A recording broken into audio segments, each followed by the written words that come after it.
Offer RB pain relief roll on 1 కొంటే 150, 2 కొంటే 1 ఉచితం. తలనొప్పి, వెన్నునొప్పి, మోకాలు నొప్పి, కడుపుబ్బరం మరియు దోమల మందు పైపుతగా మరెన్నో సమస్యలకు ఒకే మార్గం RB pain relief oil.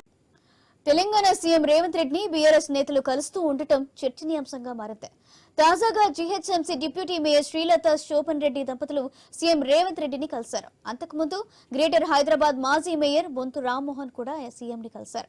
Revanth రెడ్డిని శాలువా కప్పి పుష్పగుచ్చం అందజేశారు. అలాగే బీఆర్ఎస్ నేతలు ముఖ్యమంత్రిని కలవాల్సిన అవసరం ఏంటనేది రాజకీయ వర్గాల్లో చర్చనీయాంశంగా మారింది.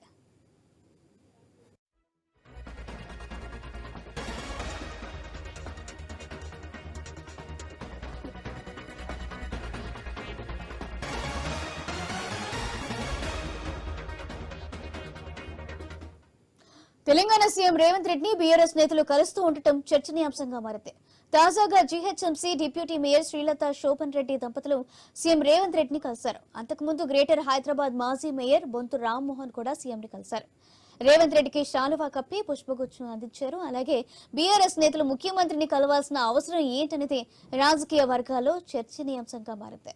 రేటు ఇదే విషయానికి సంబంధించి మరింత సమాచారం మా బ్యూరో చీఫ్ రాజు అందిస్తారు. రాజు, మొత్తానికి బీఆర్ఎస్ పార్టీకి సంబంధించినటువంటి నేతలందరూ కూడా వరుసగా ముఖ్యమంత్రి రేవంత్ రెడ్డిని కలవడం అనేది ఆ పార్టీని కలవర పెడుతున్నటువంటి విషయంగా చెప్పుకోవచ్చు. ఇటీవలి కాలంలో మొన్ననే బొంతు రామ్మోహన్, అంతకుముందుకు 5 ఎమ్మెల్యేలు, ఆ తర్వాత పట్నం మహేందర్ రెడ్డి అండ్ పట్నం సుంటార్ మహేందర్ రెడ్డి వీళ్ళందరూ కూడా వరుసగా కలిసిన నేపథ్యంలో ఇక గ్రేటర్ మేయర్ కూడా గద్వాల విజయలక్ష్మి కూడా రేవంత్ రెడ్డిని కలిసింది. అయితే ఆమె కేవలం నగర అభివృద్ధి కోసం నిధుల విడుదల కోసం ముఖ్యమంత్రిని కలిశానని చెప్పి అధికారికంగా ప్రకటించడం జరిగింది. కానీ డిప్యూటీ మేయర్ ఈ రోజు ఉదయం అక్కడ కలవడం జరిగింది.